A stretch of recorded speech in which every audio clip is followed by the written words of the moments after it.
You're listening to the Be Better Off Show by Kelly+Partners. Welcome to the Be Better Off Show, where we find great Australians to share their insights on being healthier, wealthier and wiser. And this morning we've got Ross Greenwood, the business editor of Sky News.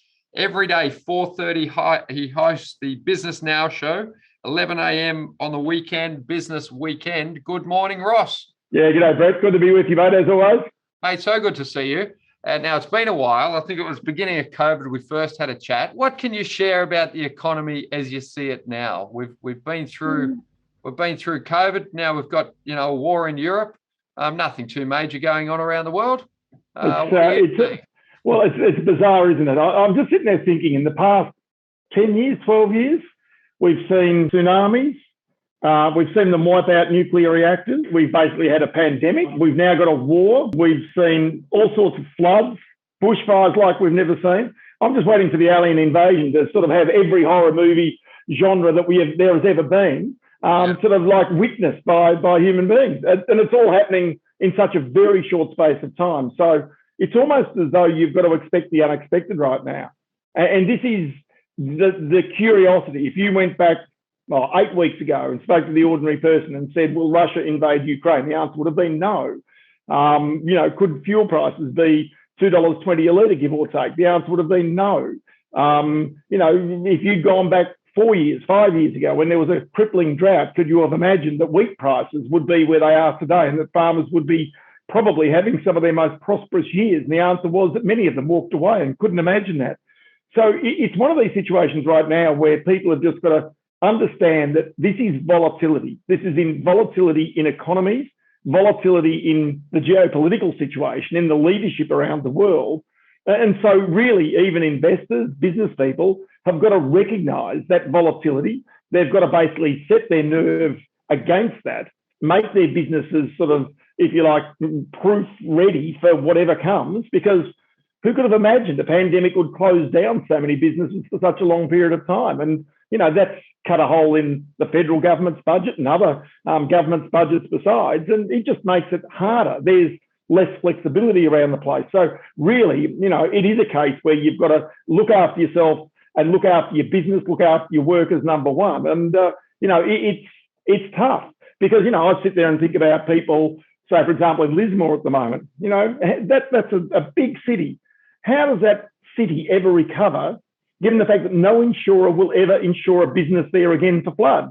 So if they're not insured, many of those businesses go broke, which means their workers lose jobs. If their workers lose jobs, they can't pay mortgages. So the whole thing's a revolving sort of almost turmoil for those people.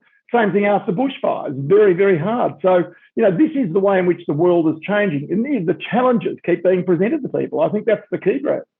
Yeah, it's very interesting. So the RBA tells us the following: GDP in Australia is up 3.5% on pre-COVID levels.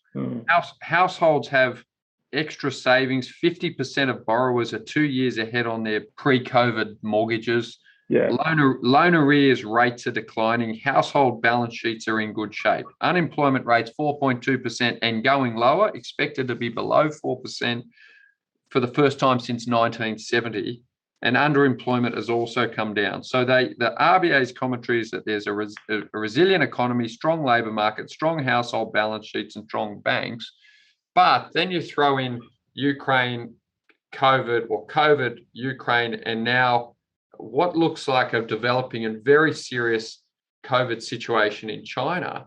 And the commentary has been that there's 8% inflation in the US. Yeah. 2 to 3% here, 1% in Asia, Japan and China. And the real question, I think, is if supply chains are severely disrupted, where can inflation go? What does that do? And I guess, taking from where the RBA play down to the real world where you and I, hang around, those businesses in Lismore, notwithstanding whether household balance sheets are in good shape, are not in good shape. Many, many small businesses have been severely impacted. And so while the macro situation looks strong for Australia, 8% inflation and 3% wages growth, which is the US picture, feels like a picture that could come here, and I can't see it ending well. So, you've mentioned the Reserve Bank there. And I mean, This is the same Reserve Bank that told us that interest rates weren't going anywhere until 2024 and we're going to stay at record lows. This is the same Reserve Bank that got its inflation targeting wrong for the best part of 8 years. This is the same Reserve Bank that basically is, sort of, if you like, tried to suggest that unemployment rate is going down to 3% and won't move interest rates until they start to see wages inflation come, despite the fact that you mentioned where inflation is in Australia right now, sitting right in the middle of their 2 to 3% band. But nobody believes that because everybody understands that that's a backward-looking number. But the forward-looking number is that it is going up, that interest rates will have to go up, that they did get it wrong, and ultimately they're going to have to raise interest rates at least 2 or 3 times this year just so that they don't get behind the curve. Because that's even worse, because there's another fundamental problem with this, is despite the fact that the economy has gone so well, I can't for the life of me understand why the Reserve Bank wasn't raising interest rates when housing prices were rising by 20% last year, just to take the edge off some of that and also to build a buffer in case there was some global event that took place. And hello, we've got one in the shape of Russia invading Ukraine. But then you go even further forward and say, well, the time to be raising interest rates is not when you're waiting to see what the numbers were from 3 or 6 months ago. The time is when you actually understand what's taking place in the economy right now. So, it is a case whereby interest rates are going up. It is a case where inflation is going up. It is a situation where that is not a good situation because long-term inflation basically is the enemy of employment, because businesses generally tend to sit on their capital because they know that their debts are being eroded away by that inflation. And at the same time, there is less incentive to really become, if you like, a productive sort of, if you like, employer and a grower of businesses at that time. So the interesting thing about Australia right now, the one thing saving Australia, which is phenomenal, and this is partly as a result of the Reserve Bank basically undercooking the interest rate story, is the Australian dollar. If the Australian dollar were not 72, 73 US cents, given the fact that we've seen oil prices at $140 a barrel, given the fact you've seen the iron ore price getting out towards basically $150 a tonne, given the fact you've seen the coal price, the energy and virtually every other commodity is up 20%. Wheat prices have doubled in the year. If you look back to 2007, 2008, the Australian dollar should be $1.10 at the moment, technically. But it's only because the Reserve Bank has got this very negative view of interest rates and trying to hold them down when the rest of the world is raising rates, that our dollar has stayed where it is right now. Now, that's been, in some ways, a saviour of many of the farmers and of miners who are absolutely cooking with gas at the moment. They're making more money than ever. Have a look at the Rio Tinto results. Have a look at the BHP results, Fortescue results, all of these. And the other one, GrainCorp, is absolutely flying at the moment, Elders as well. But then you go back a couple of steps and you say, well, hang on, but that's all very well for that side of the economy. But for the other side of the economy, it really is a situation where that starts to crimp a little bit of domestic demand because, we're not out and spending, we're not traveling, we're not doing those things. So it hurts airlines, it hurts travel companies, it hurts many of those. And so it really is one of these situations where it's almost a two-edged sword at this stage, because the price of our imports, including fuel in particular, are rising hard. And that, again, is where the number one thing that affects consumer confidence is not interest rates, it's fuel, it's petrol, because people recognise and understand the price of petrol more than they understand any other consumer good. And when historically petrol prices have risen, people generally do not feel as good about their personal circumstances, notwithstanding the fact that, of course, they're paying interest rates with a 1 or a 2 in front of it at the moment. Yeah, it's very, very interesting. So I think what you've hit on there is that petrol prices are the one place that consumers notice inflation. Oh, yeah. So I had a team member say to me yesterday, who normally catches a train, and the train line is, affected up on the Northern Line here from floods. They're repairing it. And I said, well, look, if it took an hour, why don't you just drive down and I'll pay for your parking? And they said, Brett, have you seen the cost of fuel? Yeah. So, and this is not a person on, $3 an hour. So, this is a very well-paid team member. So I think, the RBA have made some comments that 20% of Australians are under enterprise agreements that turn every 3 years, 25% are under annual awards, 20% of public sector employees with 1.5 to 2.5% maximum wage increases. I feel like the bit that commentary is missing is that all of those systems require public cooperation. And I often think that, that Brexit and Trump and the truckers, and I think the war in Ukraine, I'll come to that, are a result of one group of people not hearing other people.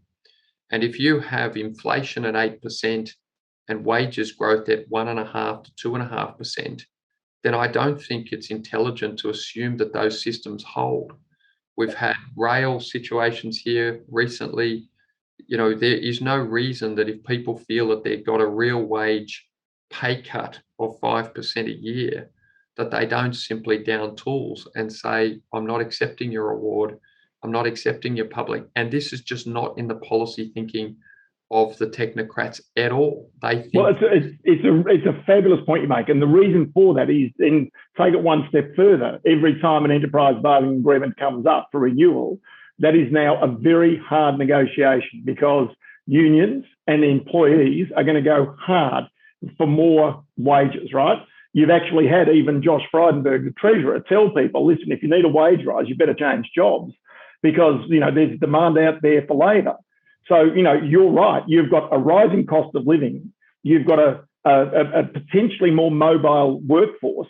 You don't yet have the number of inbound students and tourists that we anticipated when the borders were reopened. Ross, they also make the point, the RBA also make the point that inbounds don't really do anything, because when they land, yes, they add to the labour force, but they also create demand for services and other goods. And over time, they see that as a net. It's interesting, isn't it? So then go back to the productivity increases, and we've had none in 10 years. Well, that's so true. That is the key, is to try and improve productivity, which means you've got to give incentive for people to work. I wonder whether one productivity improvement has actually come out of COVID, where businesses have learned to trust their workers working at home, doing it like this, right? People do turn up.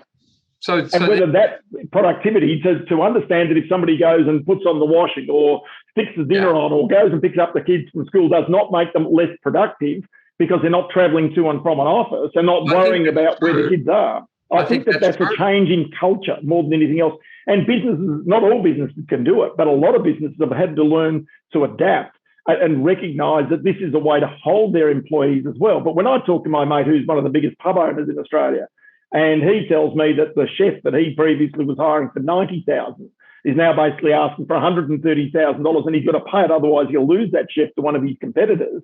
Well, there is genuine inflation coming in there. But then there's a second factor about this. Remember, with house prices having risen more than 20% in every capital city last year, that you've got to, if you're living in Melbourne and Sydney, have two jobs to make that work. So as a result, from a labour point of view, you cannot largely pay a mortgage in Sydney or Melbourne or Brisbane to a lesser extent, Adelaide to a lesser extent. Perth is now playing a bit of catch up, unless you've got two people working in the household, which puts, or you've got one person running a business, one person out producing a bit of cash flow for the mortgage. What I'm trying to explain here is inside businesses, but inside families, even though there is prosperity, there is also pressure. So the earlier point we were making is that interest rates are holding the dollar down. If they rise, the inflood of capital in a virtually zero yield world where government bonds are basically zero will be overwhelming. Yeah. So the dollar will be over $1. It'll be $1.10, which is great if you want to go to Disneyland, but not great for your balance of payments for your exporters. Your psychology of inflation, which is another thing that the RBA are big on, which is, will businesses put prices up, and how willing are they? Now they're seeing movement where Woolies and Coles are able to say to people, hey, you can see the cost of inputs going up. This is where petrol prices do help businesses. Hey, you can see prices going up, so we have to put our prices up. But the flip side of that is, as soon as you get, for at least 15 years, there's been virtually no movement in prices in virtually everything, because this psychology has been, given how competitive the economy is, you can't raise your prices. Yeah. But as soon as that psychology takes hold, then you've got a very different economy. And I think to the point you've just made is that if people have seen, I guess what I see in the US is the fracturing of the social compact. I will work my public sector job because you pay me, but if I go backwards 5% a year, I might be less cooperative.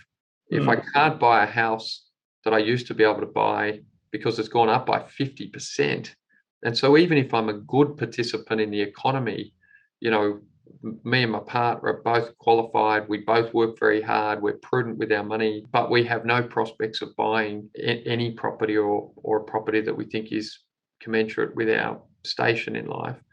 Then the sort of disincentive effects to participate, notwithstanding we've got the highest participation rates on record, start to look interesting.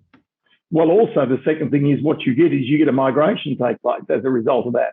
And what you've seen that already in Hobart, say, for example, is where property prices have run off the charts because people have realised that they're effectively being squeezed out if they're in public sector jobs. So we're talking police officers, AMBOs, we're talking teachers, we're talking nurses. Well, essential workers. Essential workers that you need to run a big capital city. So if you've got Sydney at, approaching 5 million people, Melbourne growing even faster, you need those people in your cities. But if those people cannot afford to be in those cities, so they go either to regional areas, and remember last year during COVID, you saw big run-ups in regional property prices, not just people buying second houses, but people choosing to move out of capital cities and raise their families there. You're seeing the same thing in Adelaide. You're seeing the same thing in Perth, in Brisbane, in Hobart. And so as a result, you suddenly have a lot of people who otherwise would be highly productive, very essential workers in your big capital cities, suddenly departing. What you also get is you get a movement of property prices commensurate with that migration. Migration is always the thing that fuels property prices. And it's the one thing, it's also about when the population moved to southeast Queensland, when they moved back into the big cities of Melbourne and Sydney and the growth in the population there, that's the thing that triggers the house prices. When you had the big Chinese diaspora into Sydney, that's what really fueled the apartments being built and the property prices going at that stage. So, it's one of the big keys when you're looking for the future of property prices. You always look at the movement of migration. But I want to go back one. Growth. Often when people think of migration, they think of inbound migration, but really it's movement it's the growth in number of people, no matter where they come from. If it's internal movement of people from Sydney, totally.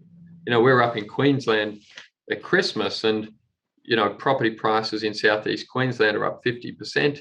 Yeah, and it is every second person has moved from Melbourne.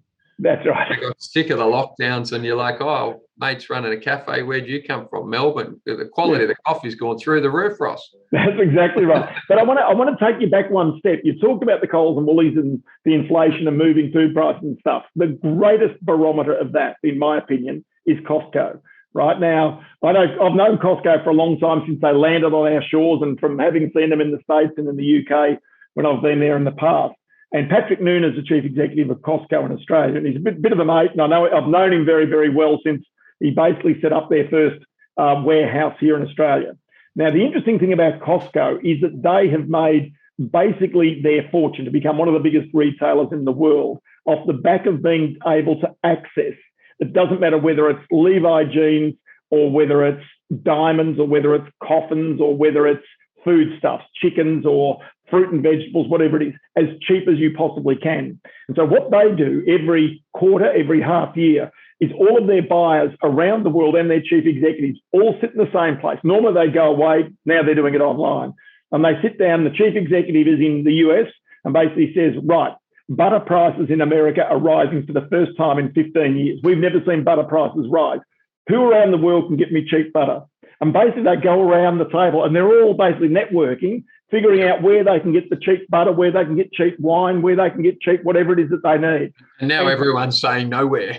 And that's the problem. There's your fundamental problem. And so when you've got the very best supply chain, and indeed here in Australia, there are businesses that have actually been created out of the back of either Aldi or indeed out of Costco, needing to source goods which can be then provided to the world. And there have been some phenomenal success stories here in Australia as a result of exactly that supply chain. Now, the problem is if all of a sudden you're priced out of this, It makes it very, very hard. Australia, though, still retains its competitive advantage because, say, for example, wheat, flour milling, any of that sort of stuff right now where you can export that, when the Australian dollar is so low, you've got an advantage. But I've got to say, it's a window of opportunity that doesn't necessarily last very long. One last thing about this as well. Remember that it doesn't matter where you live now. We're just talking about people moving to regional areas. If we had not gone through the pandemic with NBN and with high-speed broadband, the unemployment rate in Australia would have probably exceeded its previous highest point above 11%. Now, the fact that we had that ability to keep employees attached to their companies and to their businesses and to their workplace, and that was as a result of high-speed broadband. But the second aspect of the high-speed broadband is it does not matter where you live in Australia anymore. You can live in the boondocks somewhere and you can still trade. You can actually go and create a business. You can succeed in ways that you have never been able to. It's very interesting. So the commentary is, okay, what do you do to move productivity? And productivity, bottom line, the federal government's borrowed $1 trillion. How do you pay that debt back? You pay it back by making the economy more efficient, more productive, so that you can grow the economy, so that your debt as a proportion of your economy is low, and you can pay back your debt faster. Yeah, can I the only way to do that's productivity. Well, that's one way. There's another way. If I'm cynical, you could have a bout of inflation, and you could actually inflate some of that debt away in real terms. Well, that's so to me, I think that's. I have a very strong suspicion that don't imagine that the U.S. Treasury and that the U.S. head of Treasury. Don't imagine that they haven't thought about that, because they've got so much debt. And remember, a bout of inflation might have consequences for society. So there's another small issue. You've got to now go back to the 1980s and early 1990s. So we're talking. Yeah, that's right. So we're talking 30, 40 years ago. So if you didn't live through those times, you didn't understand that, number one, if there was a period of inflation, that during that period of time, if you can access debt cheaply, that you've got to access that debt and you've got to buy hard assets. And the reason for that is that you're a winner, like a big driver of inequality. Exactly. That is precisely it, because what happens is that the asset prices are driven up by inflation, but in real terms, your debt is driven down by inflation. And so the aspect here, now you've got to be careful of this, because there is a point at which, I always say this, that the Reserve Bank, business will cope with interest rate rises. And indeed, the first 2, 3, 4, 5 interest rate rises, no dramas at all. The one interest rate rise that's too many is the last one. And you don't know whether that's 6 or 7 or 5 or whatever it is, but there's one last one they'll always go for, and that will put it on. And at that point in time, those people with the assets and the debts have got to be very careful of the shocks that do come. But in the meantime, so long as you're nimble, so long as you've got a pretty agile mind and investment portfolio, it is actually not a bad way to drive wealth. But so long as you've also got something sitting in your back pocket to recognise that if there is a shock in the future, you can actually then go and pick up cheap assets, which is the other way to actually acquire that wealth very rapidly, then I think that's the key. So, again, right now, no problems putting your money into something that's paying you 7% that's on, sort of some mortgage-backed sort of investment. The reality is that's all absolutely fine until the interest rate rises for that last time. The last one, that's always the killer, right? So you have to grow productivity in theory. Yes. You grow productivity by infrastructure investment. And I was coming to that. The NBN is the best example. So, serious investment in infrastructure that delivers economic productivity, the NBN or technology generally that allows a distributed workforce, increases participation rates. It's a winner, chicken dinner. Training of your people is the other one, which Australian employers have cut dramatically over the last 15 years. They'd prefer to outsource and do other things. But as the global, demand for labour is higher than the labour that exists, you do need to get back to that tradition of training people to actually be more effective. And then when you go to your point that governments are incentivised to inflate away their debt, there's two things that I think about there. So at the moment, the settings in Australia are going to drive a higher proportion of the pie to government and to commodity owners. That'll go away from private businesses, smaller businesses, and the private economy, if you like. Problem with that is that economy employs 70% of all Australians. So you get a balanced budget, but unemployment, they're not worried about unemployment at the moment. But to your point, the people with the most debt globally are not private individuals or household balance sheets, it's governments. Yep. So the question is, I'd been saying to clients, well, look, the governments can raise interest rates, but they're incentivized perversely to keep rates down because they're the ones who are paying the most interest. Yeah. So you have this global policy conflict of, well, the Fed in the US, they're going to raise interest rates because that's the prudent thing to do. Problem is they're carrying so much debt that they're not an independent adjudicator anymore of what's prudent for the globe, for the economy globally. I'll give you another little sort of offbeat example on this. You know how there's at the moment with fuel prices having gone through the roof, that there's been this argument, well, maybe what should happen is that, there should be some sort of like cut of the excise, like cut the excise, 44.2 cents a litre, whatever it is. And as a result, everybody can have cheaper petrol. Well, okay, that's okay. You can say that, but that's $5 billion or so, $5 to $6 billion that comes out of the budget. Where's that $5 or $6 billion come from, right? The government takes in about... So long as you cut some government program for $5 billion, which they won't be too keen to do. No, they won't do that. They can't do that. Maybe you could pump some petrol in Australia. But what I'm saying is the budget is a pot of money, right? There's only so much in that pot. So you can sit there and say, we'll take pressure off petrol prices. There's $5 billion gone. The $5 billion's got to come from somewhere, or you're going to borrow that $5 billion every year. So, this is what people are not recognising, that pot of money of about $500 billion a year, half of that money comes from you and me, PAYE taxpayers. So firstly, that pot of money isn't the government's, it comes from Australians. From Australians, it's our money, right? Half of it's PAYG and half it's corporate. And then the question is, well, who wants a tax rate increase? Well, that's precisely right. So would you prefer to have your $5 billion, let's say the government pretends that it wants to do that? Is it productive to do it that way, taking the tax off fuel, or is it more productive to actually cut your tax rates, to encourage people, give them the incentive to work a bit harder? So, this is again something that people don't think about. We're on tax reform, so this is a good one, and it'll be hard to avoid politics here, but on both sides of the political discussion, from a tax policy perspective, and that's not just here in Australia, but it is in the Western world generally, the UK, the US, etc. There appears to be less ability to come to any sort of political consensus on anything.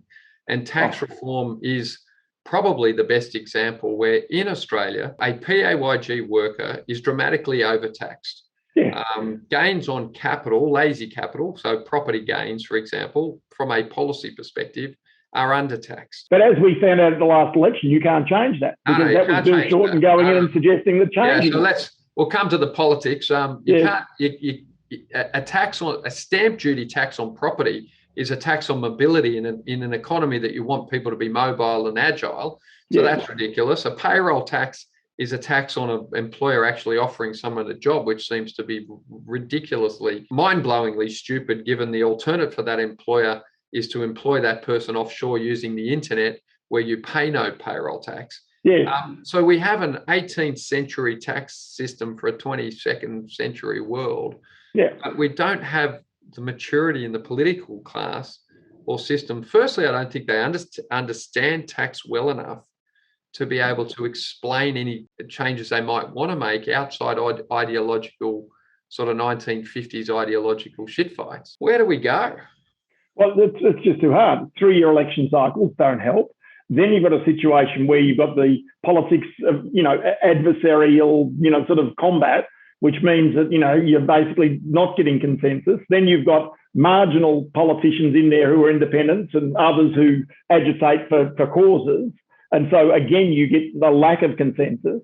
But you're right. If you want productivity gains, you've got to go to that real root and branch change to our tax system that Ken Henry advocated when he put down his report, which is now, 2007, nearly 10 2009, years so even old. older, right? So you sit there and you go, this is nuts that we did none of that, right? Absolutely none of that. And so, it's about trying to create a more efficient society, which gives incentive to work, which gives incentive to start a business, which gives greater incentive to really get out there and try and make money and employ people. That should be the priority number 1, 2, and 3.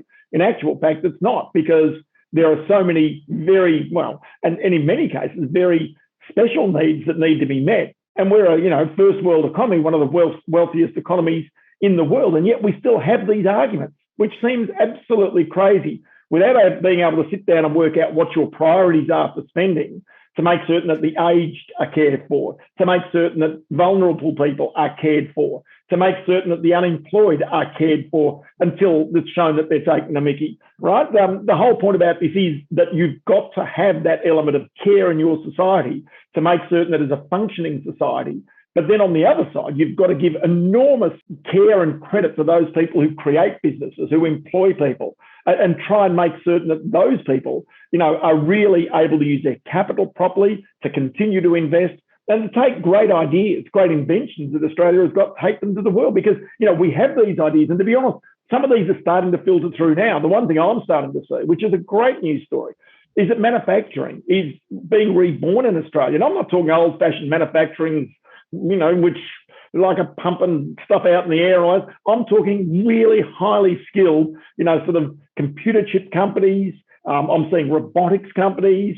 I'm seeing cars, electric vehicles being made in Australia. I mean, just some of this stuff is so clever and so smart and brilliantly coming out of our universities and our engineers. And it really gives me enormous hope for Australia, I've got to say. But for goodness sakes, I'd sit there and say, to try and do that here in Australia, is a great advantage if your tax system is working for you and encouraging every young science and engineering student, medical student coming out to have a red hot go and create some industry and some business here in Australia. So it's really interesting, Ross. Like I think that it is possible to get consensus on how we should care for our population.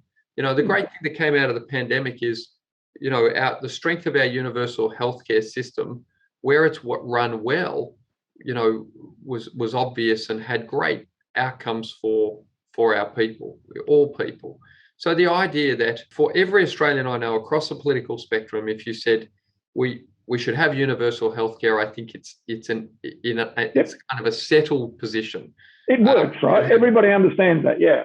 We should have universal education, of a high standard, that we should look after the aged, that we should look after the disabled, that we should care for people who are unemployed.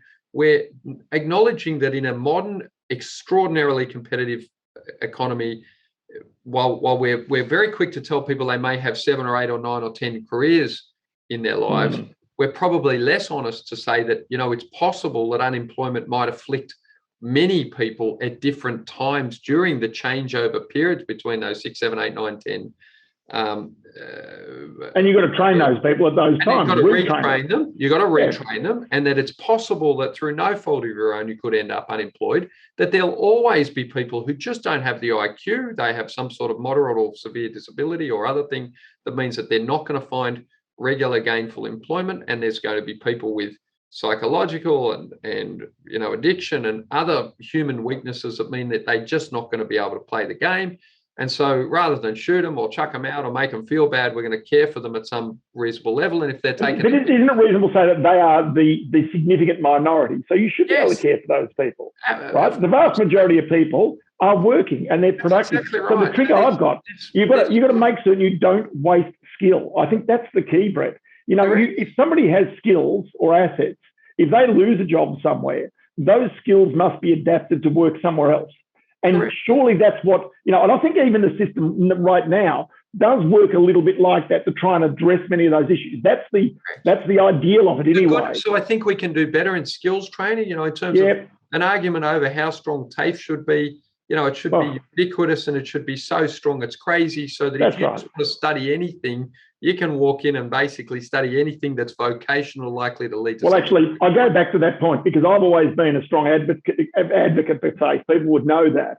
And one of the worst things that the federal government did was to try and dismantle TAFE and go to those private education. So it was ideological, and it was ideological and illogical. Yeah. Why bust something that's working well? And having seen so many of the TAFEs, and seeing the product and the care and the way in which they actually train on the job, seeing kids of 17 building a house for the community and all that sort of stuff as part of their training is just a wonderful, uplifting thing to see. Like Ross, I feel like that's an example of a political football that is just bullshit on both sides, and that with some maturity, it's like you feel like, I feel like grabbing you and you get the leaders of two parties, you bang their heads together, tell them to grow up and fund the thing and get on with it and actually address the real issues. So I do think Australians, there is a consensus around care rather than a political consensus. I do think Australians care about people and they do care about each other.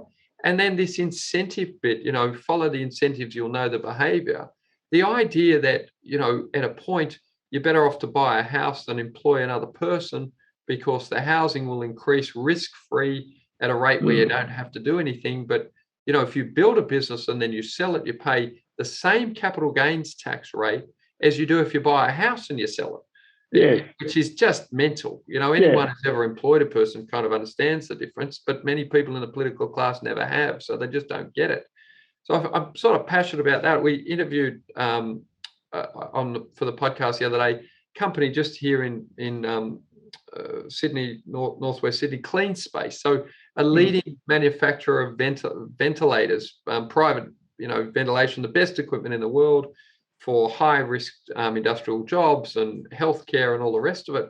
It's 100% manufactured and developed here in Australia. There's R&D going on. The engineers came out of ResMed. It's an incredible story of high end manufacturing.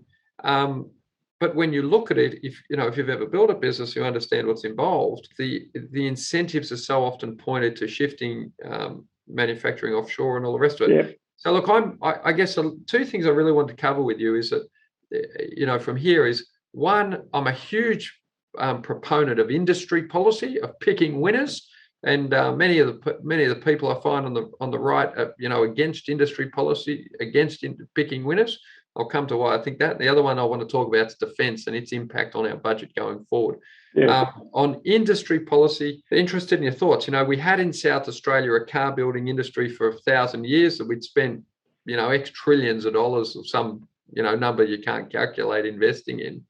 And rather than go and say to Tesla, hey, come here, put a factory and use all this talent and supply chain and pay them to be here or pay someone to be here, we just appeared to say, oh, well, ideology again, we couldn't intervene there. That would be silly. On the other hand, we decided we'd be able to build a submarine that, apparently we can't build a car, but we can build a submarine. So that seemed completely fucking ridiculous. Yeah. What's your view on industry policy? Broadly, I'll go the opposite to you. Broadly, I'd say, look, why on earth would we build a car here in Australia that people don't want, that is overpriced as compared with its overseas competitor, when you can, and as we have now, Australians have some of the best cars in the world. We have some of the youngest fleet in the world. So does it make sense to actually make cars here, which A, people don't want, and which B, people, because you have a look at the sedans now and you have a look at the, sort of as they were being phased out, the Commodores, the Falcons, the collapse. Yeah, everyone's in an SUV. But if we have the facility there, can't we donate it to a Tesla and say, well, look, we'll give you some tax breaks or some incentives to come and create some high tech jobs? And but look, my gut feel is you haven't lost the IP, and in Australia right now, the IP to create cars is phenomenal. And so, we will eventually still have the luxury car tax. Yeah, that's true. That's another problem, which is nuts, I would say. So we're paying 3 times the price for a car here in Australia and service that you pay anywhere else in the world. But Brett, we still make vehicles here. We make Kenworth trucks, right, which are some of the finest, sort of transport trucks in the world. We make Bushmaster, sort of fighting vehicles, which are sold all over the world. Yep. So we do make vehicles. We just don't make sedan cars. So my theory is that should we make submarines? Probably not, but that's a political and employment job, right? So the fact of the matter is, the answer is probably not. You probably should buy the submarines, but then, I guess by making them here, you also hold some of the IP over some of your key defence assets. That's one of the answers to it. We did make the destroyers here. We made very, very good destroyers here, which have served their purpose and really been, industry building at that time. So, again, that's a political decision. That is not a pragmatic economic decision, because that's about creating labour and trying to hold skills in this country. That's defence. So when we come to defence, we see I have the view that the Ukraine war is, US agitated, Chinese sponsored. We're unprepared for a war in Europe. We're less prepared for a war in Asia. Our supply chain is non-existent in terms of, our defense readiness is poor. Yes. The Germans come out and say, look, we need to spend 100 billion on defense, and we need to do that now. What do you see, in terms of proportion of budget needing to go to defense? Because in the last 30 years, effectively we've been spending that on education, healthcare, or other things, Yeah, well, that's true, or social security, or tax breaks, or whatever it might be that people have wanted to. In other words, we've been very fortunate, and it sounds strange, though he is a prior to many. Donald Trump was right about this. Was that the world basically got lazy on the back of the US, basically providing that support, and so the world did not invest enough in its own defence. Australia certainly did not carry its weight when it came to its defence capabilities, and this is the reason why we've got ourselves into a pickle now in terms of the amount of defence capacity we've got. And look, you do need to have some sense of defence to make certain that you are at least seen to be credible in the eyes of those people who might oppose you. It doesn't matter who it might be. So, when you've got Russia making its advances on Ukraine, which appears to have been totally and utterly miscalculated by, Vladimir Putin and his, and these people around him, in terms of the defence of its own sovereignty, that the Ukrainian people were astonishing in terms of their defence. Yeah, so Ross, we think that, like we are being told that, Putin, to my knowledge, never came out and said, I think the war will be over in 2 days. That came from the US Defense Secretary, I believe, who up front said they'll invade and it'll be a 2-day job. But my gut feel was that they didn't expect to have to go and demolish Kiev or, Lviv, all these types of towns on the way through. I think we're taking our Western perspective, in terms of everything I've watched says that the Russian way of doing war is to surround a city and flatten it. Yeah. Now, they appear to be doing that. And we don't, I think we tell ourselves that, it would be nicer if it was a 2-day, firecrackers and a negotiated settlement. But what happens if we're completely wrong? What happens if really Putin's agenda is, no, this is the territory through which Russia has always been invaded, so we will flatten the thing, we'll make it impenetrable to our adversaries, and we'll make sure that the US know and NATO that, we're not playing that game. What happens if they're not driven by our values and they don't really care if they're a bit poorer than they were yesterday? They're pretty poor to start with. I think you've got to recognise that they are not driven by our values. I think that's absolutely the first thing that you've got to suggest. But then it makes the world a lot less secure. It makes even our position in the world a lot less secure, given the fact that China is clearly in some way allied with Russia, and its values and senses are not dissimilar to those of Russia in terms of trying to be seen as a significant and feared power in the world, that it will not be bullied effectively by the United States in its own mind. And so as a result of that, you can see that even with the trade war that's taken place here with Australia, that China has decided that it will assert itself against Australia. Now, you go next door to New Zealand. China has not asserted itself against New Zealand. In fact, the free trade agreement hums along, swimmingly for New Zealand. And certainly New Zealand has not done terribly much to agitate China along the way. But, it's a pretty cute game that the Kiwis have played. So, this is something where, again, you've got to stand up for your national identity. You've got to understand what that national identity is. You've got to stand up for your own position in the world and your own position in your region. And I think this is the reason why, again, you go back to the defence side of it, 2% of the budget allocated to defence spending at a minimal, you'd have to say is pretty much it, which, based on our numbers so far, that's about $10 billion a year. But you've also got to have people who are ready and prepared to fight. You've got to have the armed forces in place.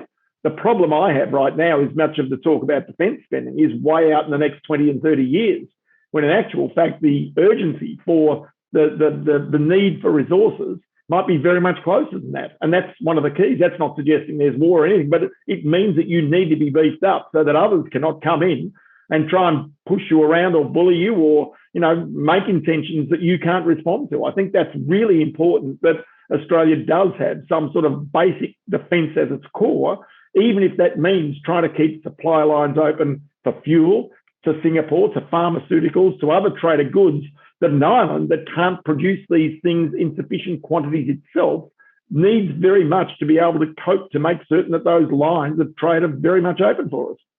Yeah, so we know from World War II that keeping the lines to Singapore open is impossible, that if the Russian Navy cooperated with the Chinese Navy, Biden appears to have forced those two into bed together, that the US can't resist that situation. We're entirely dependent on the US for our defence. We've made ourselves that. The defence spending proposed is in 30 years' time and is insignificant. It doesn't involve any sort of nuclear protection, which is odd. It's, if you took a 50-year view and we're being told that climate change is the, I think it was Rudd's words, the great moral challenge of our time. You got John Kerry running around the world like a clown, imagining that that's the most pressing issue facing the West. When it does appear that today, if you took a straw poll in Europe, you may well find that Russian aggression is a more short-term and potentially more catastrophic risk to Europe than climate change. Oh, well, that's so true. But then you sit there and think about the whole notion of climate change. So Australia is one of the largest producers of uranium in the world. We don't use it. We now have always been one of the best and largest producers of both energy coal and of metallurgical coal in the world. We use it for metallurgical coal to make steel. BlueScope does that. But then we don't want to use the energy coal. So we're going to send that out somewhere else to be burned. So again, it seems as though the things that we have, we don't use very well. And that, in particular, the nuclear stuff. If you want to have nuclear capability, you've got to be able to use that. And it was interesting because only in the last week or so, I was out at ANSTO at Lucas Heights. And I've been out there now 4 times or so. And twice I've sort of leant over the reactor there. And basically, it's producing, almost the majority of nuclear medicine in the world. It is something that is highly productive. We have a nuclear reactor that's operated here since the 1950s. I mean, it's just incredible to think that people are so anti it, despite the fact that we've got one on the outskirts of Sydney. It seems nuts to me that, we somehow are fearful of this. Yeah, the ideological, again, at odds with logic. It's interesting that the Germans are now saying, well, we'll need to turn on some of our nuclear reactors again. The Italians are saying we're going to turn on our coal-fired power stations again. It's like we've been living in this fantasy delusion where you can immediately change power sources with technology that is unproven, that the implements are manufactured by your adversary. Not afraid. And what happened here, Brett, was that the philosophy got ahead of the reality. That's what happened. And so, the philosophy might be fine. Let's live in a carbon-free world. Let's not emit. Let's not do a whole bunch of other things. Let's have cheap source of electricity. But hang on, is the reality that right now that we can do that? Is the science there yet that we can do that? And the science, could we make the transition in an unstable world? We presume that we can make that transition in a world of the last 70 years where there's largely been peace and prosperity. But if there's not peace and prosperity, will you have bigger call? Will there be higher level calls on your resources, your talent and efforts if just maintaining the peace requires a much larger share of the budget? That's the bit that it's like, okay, we're going to spend X trillions on transition to clean energy. Well, what happens if those trillions have to be spent on defense? There's a great podcast the other day I listened to by Yuval Noah Harari, who's the well-known author of Sapiens and others. And he says, look, what people are not seeing is that this new world order created by Russian aggression, sponsored by the Chinese, who don't share our values, means that a much higher proportion of national budgets will have to go to defense. And the prosperity over the last 70 years that we've experienced in the West has been underwritten by declining defense spending. And that's what's funded healthcare and education and training and disability programs and all sorts of social programs that have made life much more comfortable for people. But if you have to now turn around and stop, and start spending very, very significant proportions. Now, he's talking up to 10% of your budget on defence, which is, he says that if you look backwards over the 100 years prior the end of the Second World War, the typical national spend was between 10 and 40%. He says if the government's spending between 10 and 40% of their budget on defence, then what do you stop spending money on? And he said that's why you didn't have the health care. That's why you didn't have the disability programs. That's why you didn't have the education. And the general level of society was very much poorer for it. So it seems, to me, defence is not simply a matter of somebody might throw a bomb at you, what are you going to throw back? But the economic implications of I was in Italy some years ago, I think it's 3 or 4 years ago, when Trump met with NATO, and it's become quite a famous exchange with Stoltenberg, who runs NATO. The video's now gone around where he's just berating them about their refusal to spend 2% of GDP. And that basically the Americans topping up NATO for everything that the NATO. I remember this, And he was largely pilloried. I was in Rome and I'm reading the Australian media, and Trump's the devil and being pilloried. How dare he speak in such uncouth terms? Notwithstanding whether the content was true or not, it seemed to be more a style issue. But we go forward 4 years, and the Germans have now said, well, we're going to spend 100 billion. But what NATO have had to admit is that they don't have a fighting force that can fight Russia today. If the Russians take Ukraine and cross the border in Poland, then NATO cannot meet their force. And that has come out from NATO. They can't put a fighting force on the ground of 200,000 troops to take on 200,000 Russians coming across the border in Poland. It's going to be interesting unless they get the battle for the skies. But the other small thing about that... It's a staggering situation to have allowed to develop.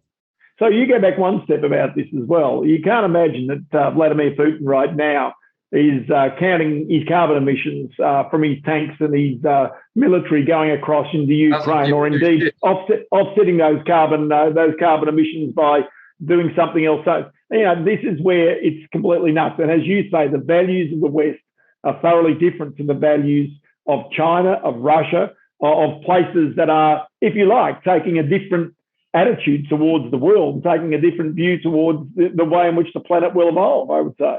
So Putin secures Ukraine, which I think no one's in any doubt that he will. He will own 40% of the food product of Europe.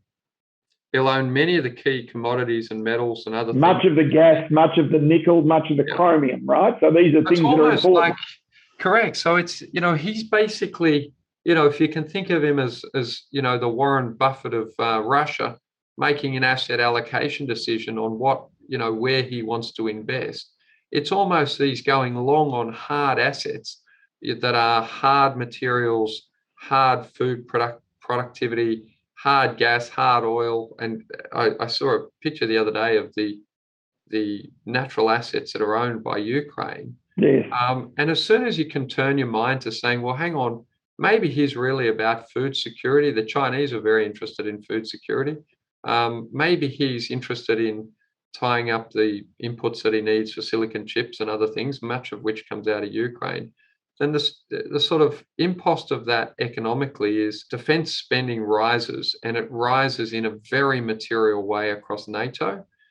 So yesterday I was listening again to economic commentary that said, well, Europe is headed into a recession, and faced with a recession, they are going to be hit with much greater demands to invest in defence, and they've just fed all of their people through COVID. So they're not in a position to deal with another COVID outbreak in terms of income support and other things. And where does inflation go under those circumstances? It goes through the roof even more than what you've seen so far. So you've now got almost the worst scenario, which then says that you've got at some point in time, if that is your changing in priorities of government spending as well, then that cliff that's out there is a real cliff, and it's a significant cliff, for people who are not used to house prices rising. Correct. So Europe, the issue for Europe is that where Australia, there is great hope that the economy can grow in real terms, and the same in the US. Europe is not, considering all of Europe. Germany is obviously different, but Europe generally isn't seen as having the ability to grow, to reduce the proportion that they've invested in COVID relief and other things. Now, if they have to turn around and spend significantly on defence, Germany can do it, but few other NATO countries can. So the pressure being pushed into Europe by Russia is many-fold. Massive increase in defence spending, as sort of predicted by Trump some years ago. It would have been easier to do in increments over years, and have to stick out 100 billion in one. So that bottom line means that people should probably buy some Rheinmetall shares and maybe a bit of gold as well on the way through, if that's your answer, isn't it, really? Well, I guess I'm not a doomsdayist, but because I believe in people's ingenuity and ability to innovate and to work through things. But I think that if we continue to delude ourselves that by making people rich, their values will change to agree with ours. Yes. That's a false narrative. And I think this situation with Ukraine should be the ultimate answer to that, what we've pursued for 30 years, make them richer and they'll turn into us. Yeah, but what we're talking about is that there is risk in the world. People are going to be conscious of the risk. They've got to be understanding of the risk, and they've got to basically adapt to the risks that are sitting out there. This is not plain sailing. The risks have risen in the world. The risks have risen for investment in some ways. Maybe not short term, but certainly medium term, they have risen, and people have got to somehow make certain that they have insured themselves against those risks, protected themselves. That doesn't matter whether you're in business or whether you're a private portfolio holder, right? Yeah, I think it's true that the government needs to take its chief risk officer role much more seriously. Yeah. I think for businesses, the first job of a business leader is risk management, and I think to presume that tomorrow is like yesterday is just wrong. And I think, as you say, in terms of portfolios, I guess, people have got used to expecting a base return of X. That, Warren Buffett, one of my great heroes, has always said that, I keep him just here over my right arm. He's right there. He's right there. He's always said that you should aim for a 5% return. And if you get more, well, that's a bonus. And because you'll lose it at some stage. It'll still average out at 5%. That's probably true as well. He says if you go for more than 5, you're taking risks you probably don't understand. And I guess, for people in their portfolios, if most Australians, I guess, are underinvested. So they put less capital into productive investment than they could have, and they're probably underinsured. So true. It's going to be fascinating to see just how it plays out. But that, as I say, risk is increasing. It's going to be fine for a while, even as interest rates rise. You've got interest rates rising, you've got inflation rising, you've got a situation where people have got enormous amounts of debt that they've taken on to buy hard assets, mainly houses. You've got global instability, and so you've got almost, in some ways, political inactivity because of our political system. These are all dangers, and these are all things that people have got to recognise and appreciate as they go about their everyday job, their business, their investing. All these things need to be taken into account. Yeah, absolutely. Great place to end. We're headed into a federal election in maybe May. Yeah. Depending on Warnie's funeral, could be. We're not sure when that's going to be announced. And if there was an Australian more worthy of holding up a federal budget, I think it's Warnie. Absolutely. Very, very sad and one for us to reflect on. But Ross, I always love catching up with you, and I love sharing the convo with our friends. When we publish this, I'll make sure we tag the previous conversation we have, and I'd love to catch up with you pre the election.